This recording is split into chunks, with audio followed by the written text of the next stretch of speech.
Je suis heureux de vous adresser mon message de vœux à l'occasion du Nouvel An. D'abord, je me joins à vous en prière pour le repos de l'âme de nos chers disparus et le prompt rétablissement de nos malades. Je pense à toutes celles et à tous ceux dont les conditions de vie difficiles nous rappellent le devoir de solidarité qui nous lie. En dépit d'une conjoncture mondiale difficile, nous gardons résolument le cap sur la voie du développement économique et social. Les fondamentaux de notre économie restent solides avec une inflation maîtrisée, un endettement prudent et productif. Mes chers compatriotes, alors que nous passons paisiblement la fin de l'année, d'autres peuples n'ont pas cette chance. Je pense en particulier à nos frères et sœurs de pays de la sous-région durement éprouvés par le deuil et l'angoisse d'attaques terroristes meurtrières. En votre nom et au mien propre, je leur renouvelle nos sentiments fraternels de solidarité et de compassion. La violence qui secoue le monde doit constamment nous rappeler la chance que nous avons de vivre en paix et la responsabilité qui nous incombe de la préserver. Nous en sommes à la fois les héritiers et les gardiens, parce que cette paix est un legs que nous ont laissé les générations passées, un legs qu'il nous faut entretenir et transmettre aux générations futures. C'est dans cet esprit, mes chers compatriotes, que je vous adresse mes vœux. Vœux de paix d'abord, de bonne santé, de bien-être et de réussite ensuite. Et avec vous, je souhaite que la paix et la sécurité continuent de régner sur notre cher pays, afin qu'il reste toujours paisible et stable, uni et en marche vers un destin radieux. Bonsoir et déwénati. mbokk ñuy teewlu ci Sénégal 7 dal leen ak jàmm ñu leen di aussi ndokkale ci at bu ñu dëgmal di leen ñaanal atum 2020 doon atum jàmm atum mbégte ak atum naataange tey nag ginnaaw bu président de la République comme nu mu koy defee le 31 décembre bu ne adressé à la nation ñu ñëw aussi dalal journaliste chroniqueur bi di Pape Djibril Fall ngir ñu décortiquer boobee discours nga xam ne le président Macky Sall adressé na ko à la nation lañ bët ko xool lan moo ci làqu comme moom nag xam-xamam dafa màcc ci wàllum politique ak yeneen yu bëri yi nga xam ne nii da ciy gëstu tax ñu dox ay tànku nemmeeku seetsi ko ngir mu leeral leen Pape Djibril Fall ñu ngi lay nuyu. maa ngi lay fay bu baax Mbissane di kontaan lool ci li ngeen tànn dalal ñu tey ci 31 décembre bi nga xamante ni at moo xamante ni dafay jeex la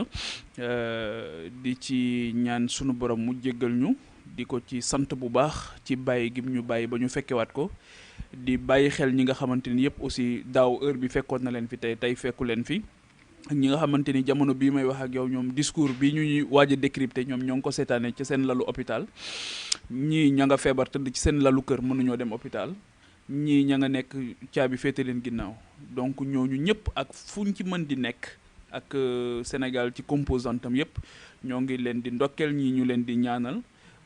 sunu borom subhanahu wa taala defal ñu jàmm ba ñu fekkewaat ko ay at yu gën a bëri. jërëjëf ñu seetaanandoo discours président de la République Macky Sall lan nga ci jàngat njëkki di wax ne discours bi ñaar la mooy forme bi d'abord ak fond bi donc tradition la ci république ci àdduna bi yëpp suñu defee fukki weer ak ñaar 12 mois 31 décembre ñu daal di def benn discours à la nation léegi nag ñu dem ba mujj gi mu am une dimension politique ba nga xamante ni woy politique yi dañ koy xaar lool ak les forces vives de la nation ngir def ci taxaw seetlu ci li nga xamante ni xëy na jot na ko def ci at moom encore une fois du discours bilan du bilan wu mandat bi mu génn nii parce qu'il a été réélu waaye xëy na bi ñu ko falaateeg léegi loolu lañ foofu lañ ko doon xaar en termes d'état des lieux et de perspective. Donc gis nañ ne discours bu gàtt la moom noonu la ko baaxoo di def du koy faral di guddal rawatina at bi ñu génn ak bii nii bu daaw su ma juumul 15 minutes la woon su ma juumul ren 17 minutes donc moo ngi ci registre bi nga xamante ni ci la nekkoon ba tey mooy rapidement évoquer ay sujet waaye depuis l'année passée aussi évoquer indi na beneen style boo xamante ni mooy systématiquement après mu livré wu à un exercice boo xamante ni daf ciy inviter une partie de la presse pour discuter ak ñoom nga xam ci lay am temps wu dem au fond des choses. Donc loolu ci forme bi la ci fond bi li mu tàmbalee mooy wàllu dialogue national et c'est là où je suis très surpris parce que dama jàpp ne dialogue national bi gëw ma ne préoccupation sénégalais yi la fi mu ne nii waaw te bu fekkee ne dañuy wax rek li nga xamante ni mooy urgente tey mooy wàllu dund bi mooy wàllu électricité bi mooy wàllu njàng meeg njàngale mi mooy surtout mooy wàllu mbay mi ak tulleeg màlle bi nga xamante ni yëpp am na ci wàllu gerte gi jamono ji waxuma la rek ne gerte gi fañ ko doon yaakaar ne fa la war a eggu fa waaye dañ cey gis beneen mbir boo xamante ni xew na ci te mu tiital ñu bëri nga xamante ni moo waral alerte yi tey mooy état du Sénégal producteur bi nga xamante ni ñooy bay seen gerte ba pare daanaka chinois yi fi mu ne ni ñoom ñoo ko gën a jekku ndax il propose mieux que l'état du Sénégal te ñu jàppoon ne tey état du Sénégal bu amoon taxawaay rek tey ji huiliers yi dinañ gën a mën a taxawaay boo xamante ni lépp dinañ ko mën a transformer waat bi encore une fois mu poser beneen problème mooy la question de l'industrialisation xam naa dinañ ci ñëwaat ci biir donc gëw mën a dialogue national bi tey moom mooy l'urgence urgente bi ba tax mu jiital ko li tax mu jiital ko jaaxal na ma d'autant plus que aujourd'hui on parle de dialogue national avec ces différents segments yi nga xamante ni ces différentes commissions mais en réalité li nit ñi di ci gën a xaar parce que sur ñetti weer la ban réflexion bu sérieuse nga mën a def ci ñetti weer yaa ngi dégg alors que amoon nga benn programme boo xamante ni nee nga tuddi woon nga ko liggéeyal ëllëg nee nga defoon nga un certain nombre de réformes ak yu bari yoo xamante ni je pense que ne ce sera beaucoup plus un dialogue politique peut-être que on ira vers un gouvernement d'union nationale peut-être que on ira vers benn entrisme parce que tey ji gis nañ ne parti d'opposition bi aussi parti d'opposition yu ci bëri fractionné wu na d'une manière ou d'une autre dugg ci li nga xamante ni moom mooy dialogue bi fekki leen lan la ñuy waxtaanee ñan lañ fay waxtaanee nee na les questions d'intérêt national mais justement questions yi d'intérêt national mooy lan nee na tamit conclusion consensuelle mooy lan mooy conclusion boo xamante ni kan mooy juger ne consensuel na wala consensuelut waaw mais keroog bi muy installé Famara Ibrahima Sagna aussi wax na lu am solo nee na waaye man maay définir la politique de la nation waaw maay chef yaa ngi dégg donc dafa mel ni buñ la falee 58% ñuy xaar pour nga doxal nga daw tijji beneen dialogue boo xamante ne nee nga da nga ko bëgg a def dafa mel ni dafay révéler pathologie yi nga xamante ni sunu processus électoral daf koy am ba niñ lay fale nga yëg ne pal gi daal am na luy ñuul ci soow wi waaw am na luy ñuul ci soow mi donc voilà donc nga daal di daw daal di gi donc suñu démocratie dafa bari yoo xamante ni dañ ko war a càmbaraat mbisaan et je pense que yeneen yi nga xamante ni wax na ci yëpp aussi honnêtement à part 4 janvier bi mu ne dinañ def journée de nettoiement gisuma ci benn annonce majeure gisuma ci tamit parce que encore une fois bu ñu lay fal c'est pour faire des réformes majeures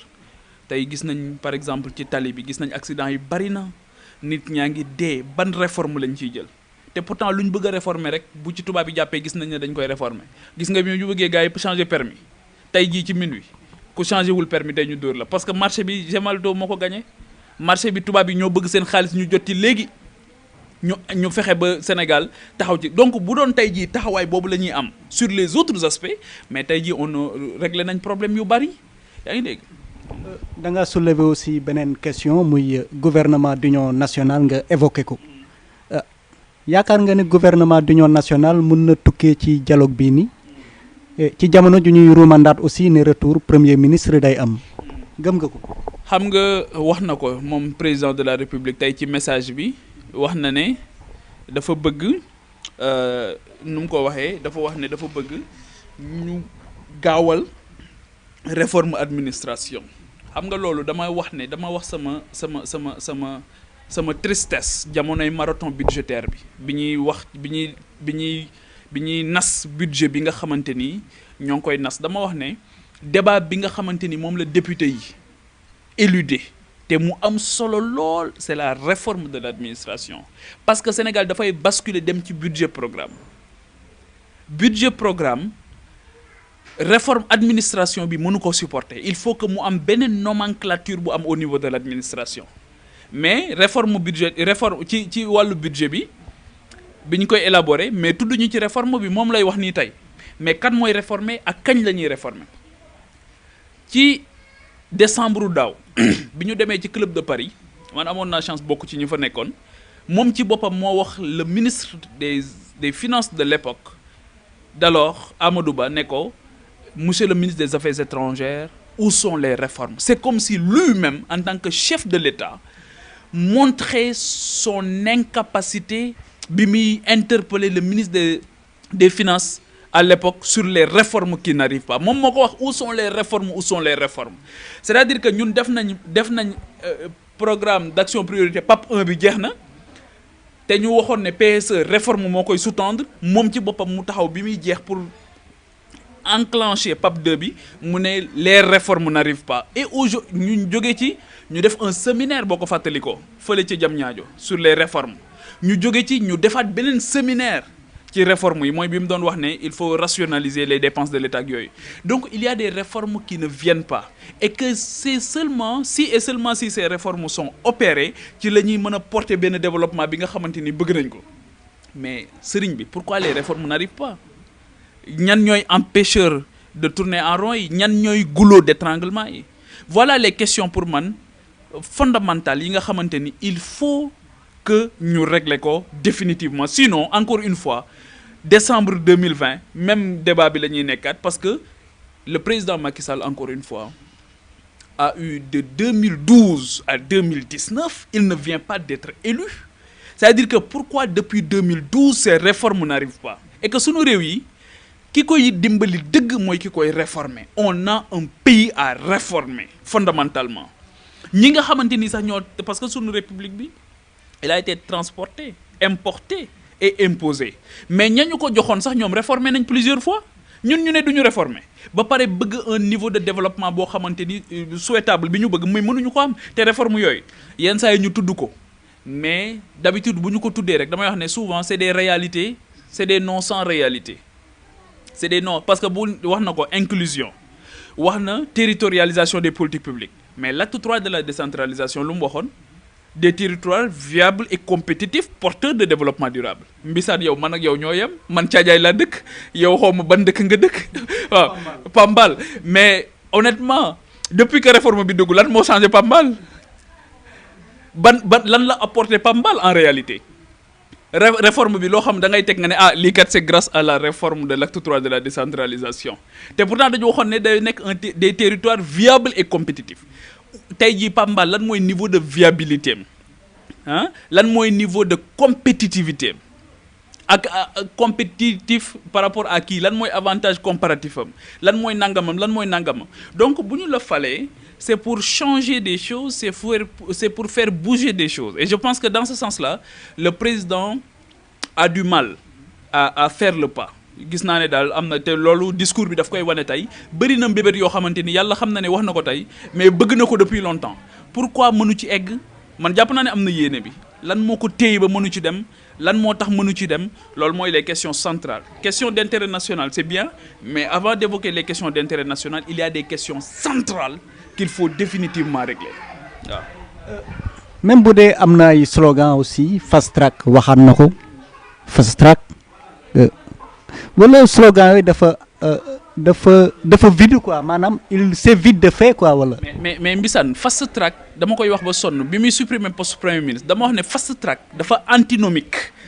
ak suppression du poste de premier ministre parce que quand tu supprimes le poste de premier ministre mais tu centralises alors que fast track li tax mu dox mais c'est une délégation. Et à l'époque de la réforme je disais que ne fast track bi parce que dafa coïncider ak ñëw Bruno Le Maire au Sénégal qui est ministre des finances bu France te fast track dama waxoon ne d'habitude bu ñu koy def c'est pour les multinationales va dire au secteur privé local ban fast track ban njëriñ la leen amal ngir yàlla boo jógee fi demal nga interviewé leen ngay leen suppression poste premier ministre ban jeexital la am tey ci seen sukk ci kanamam soo waxee ak moom ba pare bokk na ci question yi mu lay njëkk a laaj mooy xale yi fu ñu toll ci yar bi fu ngeen toll ci yar bi ak xale yi. sëñ Cheikh Ahmed Tidiane Sy Al Maktoum nee na benn ba sëñ Cheikh Mbacke Gaynde Fatma daf ko woolu mu ñëw nee na mu woolu bi xaw a mu mel ni lu urgent nee na bi ma ñëwee nee na mu ne ma Cheikh dama bëgg ñu xool ay yoon yu ñu jaar ay voies et moyens yu ñu jaar mu ne ma ndax am na lu ma gis muy ñëw loo xamante ni suñu deful taxaw bu awaay bu am solo ci xale yi pour les générations à venir dara du ko jar seen waxtaan boobu kan moo ko yëg kenn yëgu ko mais am nañ yéene pour les générations à venir et c'est ça qui manque à nos politiciens le plus souvent mooy cette ambition immatérielle lan nga ci pare pour def et je pense que c'est important te pourquoi nga poser question bi loolu mooy pertinence bi mooy ni nga gisee ñu def ci abstraction bañ ko évoquer mais c'est vrai daf lay choquer parce que li tax mu lay choquer mooy da nga nekk ci réew moo xamante ni 70% amuñu 35 ans réew mu 70% amuñu 35 ans évoquer woo question boobu mais justement ça doit choquer. mais aussi ñu ñëwaat tuuti ci wàllum koom bi ci wàllum éco mu ngi ci doog a yooyu yàbbi lu ñu mën a jàpp mooy perspective heureuse moom daal da ko rafetlu éco bi nuñ ko doon xaaree. gis nga Mbissane soo bëggee ma wax la dëgg rek monnaie ak sécurité sunu réew yi dañ ci lajj tey rek maa ngi ciy xalaat gis nga gisaguma réew mu coupéegul cordon ombilical am ak France bu développé yow soo ko gisee nga wax ma ko man gisaguma ko réew mu coupéewul te boo xoolee Côte d'Ivoire rek xoolal Côte d'Ivoire la fa xew tey jii Guillaume Soro justice bu Côte d'Ivoire condamné na ko 10 ans par contumace 10 ans ne ko di nga fay 200 millions te ma nga cour de la haie Charles Blé Goudé yaa ngi dégg ndax nee nañ yéeneem bu mu amoon pour nekk candidat nga gis li dal Guillaume Soro boo gisee France réew yi muy continuer kii dañuy nuroo ay pratique bu ñu jëmee ci élection loolu mooy feeñ ba ci li nga tuddee question bi nga soulever nii muy wàllu monnaie ndaxte lépp duggante monnaie ak sécurité réew mu am solo dëgg du ko délégué daf koy penser bu baax Maroc am na monnaie lan moo tax ñun mënuñu am sunu monnaie te ma jàpp ne li ñu yàlla wërsëgal tey ci ressource Maroc amu ko Mauritanie am na monnaie li ñu yàlla wërsëgale tey jii ci ressource ñoom amuñu ko comprendre nga loolu taxawaay bu njëkk bi mooy waxuma ay CEDEAO ak UEMOA mais ñun d'abord est-ce que la réflexion est-ce qu'on tijji nañ tey jii des brèches avec les compétences que nous avons pour réfléchir sur l'idée d'une monnaie nationale d'abord loolu mooy le premier aspect parce que bala nga ne naam nekk fa parce que suñ ci réfléchiroon tey bés bu ñuy dem UEMOA d'abord dinañ am du répondant mais bés bu ñu demee CEDEAO encore dinañ am aussi du répondant mais aujourd'hui on délègue notre parole à Alassane Ouattara qui était gouverneur de la BCEAO peut-être que man mosuma ko dégg mu évoquer indignation par rapport au franc CFA le président Macky Sall lui-même dans un passé récent a dit que le franc CFA était une bonne monnaie yaa ngi dégg donc la contestation bi nga xamante ni moo aboutir ci monnaie bi elle a été portée par une société civile et une jeunesse contestataire waaye nag ñoom ñoo waroon a saisir la balle au rebond dem table de négociation bañ leen a négliger aussi ñoom parce que rencontre bi am Abuja ci 19 juin 2019 dañu doon waxtaan ci ñaari ponk muy condition muy une banque fédérale ak fluctuation monnaie bi ci loolu lañ doon waxtaanee mais waxtaan bi pareegul France bëggul loolu court-circuiter leen daal di ñuy diviser waat daal di enterrer waat suñuy ambition d'une unité africaine c'est la France encore une fois moom moo gagné waat ci combat bi mais nan ngay imaginer tey jii une économie tey jii dans cette zone là économique mais plus de 50% du PIB c'est le Nigeria nee na moom du ñëw poser na ay conditions Ghana poser na ay conditions qu'est-ce qu'on veut faire en fin de compte qu'est-ce qu'on veut nous n'avons pas des États nous avons des micro-États ñoom ñi nekk fédération sax yenn yi ñemewuñ ko. Donc il faut encore une fois moo tax gars yi dañ naan non c'est une question technique non elle est à la fois symbolique et technique elle n'est pas que technique elle est aussi symbolique. moo ne man yàlla xam na ne réew bu ma wàcc fekk ñuy làkk seen làkk di utiliser seen monnaie dama leen di jox cër ba mu mat sëkk. gis nga làkk étrangère du ñu ko jëli lu dul dañoo am ci soxla pour wax ak yow mi nga xamante ni déggoo seen làkk te buñ koy wax saa monte wuñ ak ndax baax naa baaxul de te fii Sénégal booy wax français ñoo ngi lay déglu ndax juum na fii ndax juumul fii ndax fóot na fii ndax fóotul fii te yow làkk bi nga namp boo koy wax amoo benn gêne pour fóot ci wala bañ ci fóot waaye langue étrangère bi moom yaa ngi xool di sàmmonteeg ndax fóot nga ci wala fóotoo ci donc ñoom li ñu réussir mooy langue étrangère yépp dañ ko def ay outils de travail defuñu ko ay te langue instrument de domination la te loolu moo feeñ ci éco bi mooy diminutifu ECOWAS mooy signification CEDEAO en anglais donc CEDEAO tey bañ a bokk ci éco bi wala tous les pays de la CEDEAO mais c'est un non-sens et justement on va vers ça. On va maintenant techniquement comment on va y aller est-ce qu'on va y aller avec un seul pied ou pas après ça on va encore payer les pots cassés te li ma gëm mooy la question cruciale mooy quel est xam nga lu Emmanuel Macron wax devant Alassane Ouattara nee na contestation d'une certaine jeunesse laa dégg moo tax j'ai décidé d'engager ces réformes mais loolu la wax j'ai décidé d'engager ces réformes waxul ne j'ai décidé de couper le cordon ombilical des réformes la wax léegi réforme man gëwuma ne France dina def réforme yu koy lor. waaw ñu yëg ci kàddu yooyu si benn engagement jeunesse africaine bi nga xam ne ni dafa taxaw temm daal ngir Afrique moom boppam yow aussi mën nañ laa dugal ci loo boobu en tout cas pression bu leer la ñëpp teg ci bët mais aussi ñu aborder beneen question bi nga xam ne ni daa mel ni yitteel na topp le président Macky Sall surtout depuis bu mu faluwaatee ba léegi muy la lutte contre les encombrements ba ne sax day taxawal ab brigade spéciale de lutte contre les encombrements taxawaay boobu noo ko gisee. lu am solo la ma ko ci féliciter encore une fois ndaxte yàlla xam na ne dëkk bi ni mu mel du dëgg du yoon anarchie bi occupation anarchique bi waaye saa boo ne nit bul def lii da nga naan ko defal lii c'est bien de désencombrer mais ñi ngay yëkkati fan nga leen di yóbbu ça c'est important ñoom waxum ñan ne dañu war a toog foofu de dama am suma benn xarit boo xamante ni nee na ma saa fi ma lal nii mu ne ma saa bu oto naree écraser nit ci sama kanam nee na ma je me sens coupable yaa ngi dégg mais nee na moom loolu rek la am pour dundal njabootam donc gis nga responsabilité yi cascade la kenn ku ci nekk dafa am ce niveau de responsabilité boo xamante ni da nga ko ciy jël donc encore une fois bëgg naa ñu désencombrer waruñu woon a sax am encombrement bay désencombrer waruñu woon a xaar lool mais encore une fois li may wax mooy ay décision la yoo xamante ni sëriñ bi Khalifa Sall bëggoon na ko fi de en 2009 bi mu ñëwee nekk maire de la ville de Dakar bëggoon na ko de mais ba mu ko bëggee nga avant mu koy bëgg sax parti démocratique sénégalais ñoo ko bëggoon boo fàttali ko marche bi nga xamante ni marchand ambulant yi defoon nañ ko en 2008 bu métti boobu c'était dans ce cadre là mais bi Khalifa Sall ñëwee jël Dakar le 22 mars 2009 commencé doxal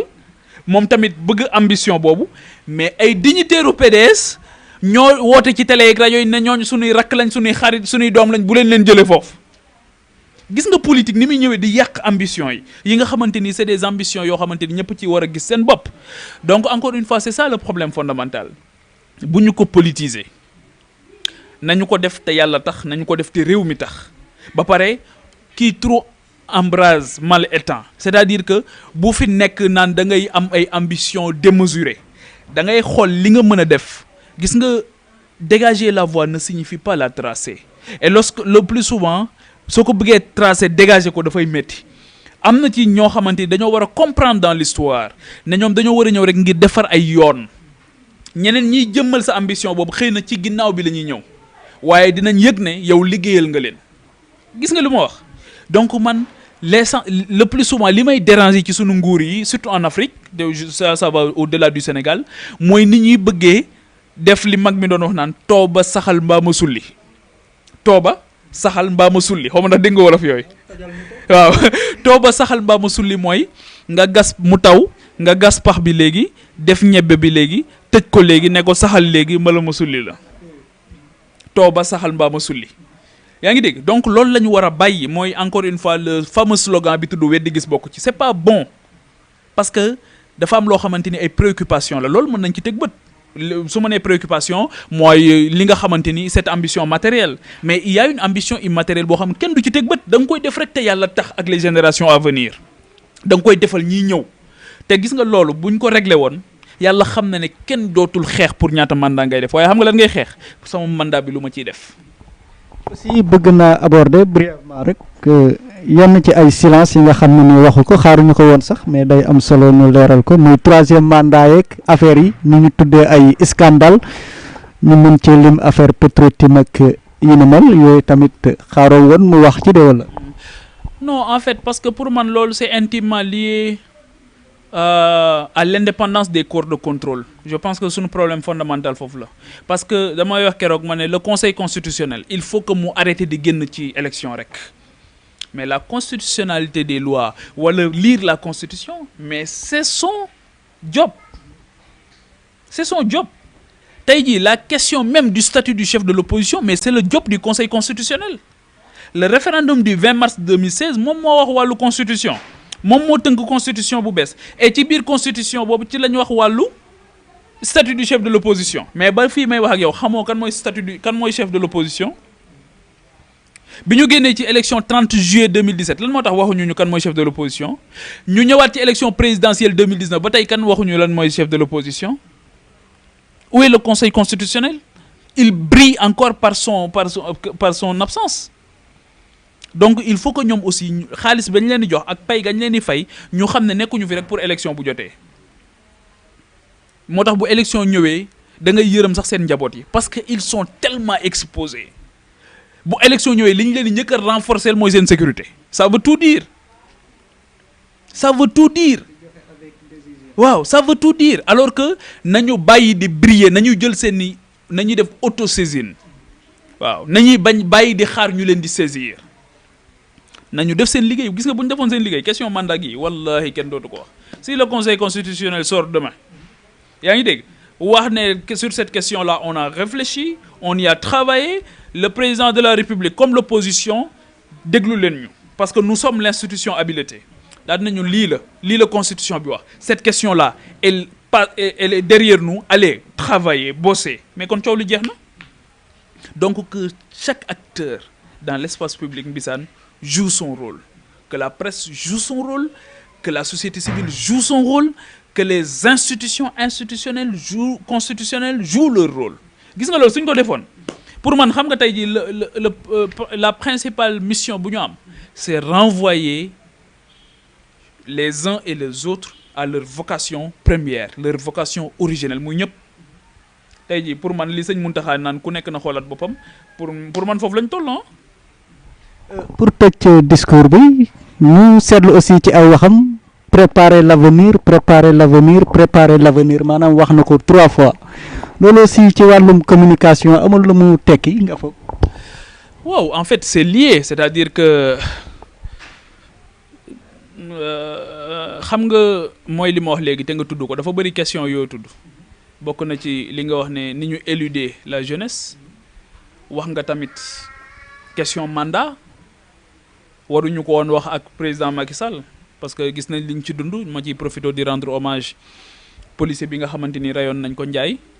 Fodé Ndiaye ak Mamadou Diop bi nga xamante ni deewoon ak ñeneen ñi nga xamante ni yëpp coowal mandat rek ñoo tax tey ñu ñàkk seen bakkan donc waratuñu woon a am question boobu ak président Macky Sall mais ba tey mbir mi leerul donc et quand il dit qu'il faut préparer l'avenir c'est lié à quoi en réalité est-ce que c'est encore une question de mandat qui se posera? Est-ce que c'est une question aussi de dauphinat qui se posera? Est-ce que c'est donc gis nga moo tax quand les verbes sont conjugués à l'infinitif doo xam lu ñu ciy def parce que on ne situe pas les responsabilités on n'assume pas les responsabilités on ne fixe pas les défis de façon claire en termes de chiffres yaa ngi dégg ba nga xamante ni dinañ la mën a natt après le président est réélu depuis 7 mois et depuis 7 mois quelles sont les grandes réformes yi nga xamante ni gis nga ko à part TER bi nga xamante ni gisaguñ ko ak BRT bi ah te ma wax leen may leen waa Dakar ma ne waa Dakar seen ndey liggéey nañ de lépp Dakar la ñun Mbissane kañ la ñuy am dara yow mi dëkk Pambal ak man mi dëkk Thiadiaye ah ma ne leen la question centrale may leen la question centrale mooy pourquoi nit ñi di ñëw Dakar la question centrale c'est pas de dire il faut qu'on désengorge il faut que ñu fexe ba dem bég dikk bi yomb problème bi mooy 0,3% du territoire national 25% de la population ñoo ci retrouvé wu question parce que Dantec Dakar la nekk Hogui Dakar la nekk Fann Dakar la nekk justice bi Dakar la nekk mais nit ñi duñ ñëw Dakar foog ñu ñëw Dakar donc loolu question problème doo ko régler tu le déplaces tu le règles pas ni nga koy def mooy lan nan la ñuy territorialiser les politiques publiques nan la ñuy def tey jii ba am un hôpital digne de ce nom à Ziguinchor nan la ñuy def tey jii ba nga xamante ni dinañ am un hôpital digne de ce nom à Saint-Louis Saint-Louis nit jóge fa di faju ci Dakar c'est un non-sens amul c'est une hérésie Tambacounda nit jóge fa di faju ci Dakar amul sens nan la ñuy def ba am ay hôpitaux yu mag digne de ce nom fournis en plateau technique et en ressources humaines mais loolu mooy la grande question te loolu il faut une réaffectation aussi des ressources yoo xam dina tenir en compte certains équilibres certaines priorités te loolu yomb na wax na ko léegi ci rationalisation mais rationaliser aussi commençons par diminuer de façon drastique le train de vie de l'État et des autres institutions comme l'Assemblée nationale, le Haut Conseil des collectivités territoriales, Haut Conseil du dialogue social, dialogue des territoires, le Conseil constitutionnel. Lañ leen jox ci milliards dafa xaw a bari. Le Conseil économique, social et environnemental fàtte woon naa ko. mais aussi comme homme de média nga journaliste nga chroniqueur nga aussi ma bëgg la laaj aussi ci problème bi nga xam ne ni D-Media am na ko ak CNRA mi nga xam ne ni daal dañu leen sanctionné 7 jours à partir de ce 31 décembre à minuit lu ñu leen di reproché nag mooy dañuy jàllale ay publicité jëm ci wàllum dépigmentation xeesal ak yi ni mel loolu aussi en tant qu'homme de média noo ko jàngate xam nga CNRA encore une fois li ma doon wax ci institution yi rek dafa am ñoo xamante ni dañuy rater ay moments pour dugg ci histoire lan moo tax nga bàyyi ba 31 décembre nga ne da nga koy def y a des coïncidences yoo xam dañu troublante yaa ngi dégg coïncidence troublante mooy loolu mais pourquoi doo bàyyi ba suba parce que tey gis nañ ne am na opposant boo xamante ni ñoo ngi ko doon bëgg a jël pour mu def fa aussi débat yow nga daal di ne non damay profité ci loolu pour dem kii non le CNRA am na assez d'éléments assez d'outils pour interpeller leen ci beneen jamono pourquoi maintenant pourquoi aujourd'hui c'est le timing qui est troublant noo def ñu nit ñi def ci ay interprétation ak ay supputation parce que ñoom seen timing moo baaxul c'est comme si c'était une question d'agenda donc CNRA pour man kuréel gu am solo la yaa ngi dégg pour man tere xeesal lu baax la xeesal nit ñi dañ ko war a bàyyi pour man parce que dafa bari li ñu doon xeex ci éco beeg yooyu yëpp dafay dugalaat ci loolu yaa ngi dégg parce que ñoom bëgguñoo mel ni ñun pourquoi ñun ñu bëgg a mel ni ñoom pourquoi duñu assumer suñu africanité pourquoi duñu am fierté am der bu ñuul loolu aussi c'est des questions centrales yoo xamante ni aussi il faut que ñu évoquer ko ak suñu population parce que c'est bien de tirer sur la France mais c'est aussi encore pertinent de s'interroger aussi sur nos pratiques yaa ngi dégg ça aussi je pense que c'est important et il faut que aussi am ci loo xamante ni appropriation la ci leader d'opinion yi nga xamante ni amee nañ ko ci éveil des consciences donc encore une fois pour man li may déranger ci mesure CNRA bi mooy pourquoi aujourd'hui pourquoi maintenant est-ce que su boobaa libre à chacun d'interpréter ça waaw waroon nañu bàyyi ba nga xamante ni jàll nañ ci lii wala avant lii pour bu ñu ko defoon avant lii dina am sens yaa ngi dégg mais tey jii ñu bëgg ko def tey daal di joxe injonction ne minuit on va couper le truc mais yooyu yëpp dafay bàyyi xel ci ay kii quoi voilà. oui pourquoi maintenant mooy Ousmane Sonko di leaderu parti Pastef les Patriotes la ñu invité moo taxit mu waxee noonu mais aussi saa ñu jox la rek kàddu gu mujj gi Pape Djibril Fall. xam nga da nga tudd Ousmane Sonko mais noonu lay tuddee aussi yeneen leaderu de l'opposition Idrissa Seck Issa Sall ñoo xamante ni bés yu mel nii xam nga li ma gën a jaaxal Mbissane pour ma wax la ko ci sunu homme politique yi mooy pourquoi duñu débattre pourquoi duñu débattre yaa ngi dégg tey jii waroon nañu am ay débat de haute facture Idrissa Seck Mimi Touré Abdoul Mbaye Mimi Touré yaa ngi dégg ay débat Ousmane Sonko Mimi Touré wala Ousmane Sonko ak keneen Abdoulaye Diouf Sarr wala keneen grosse pointure wala Ousmane Sonko Amadou Hott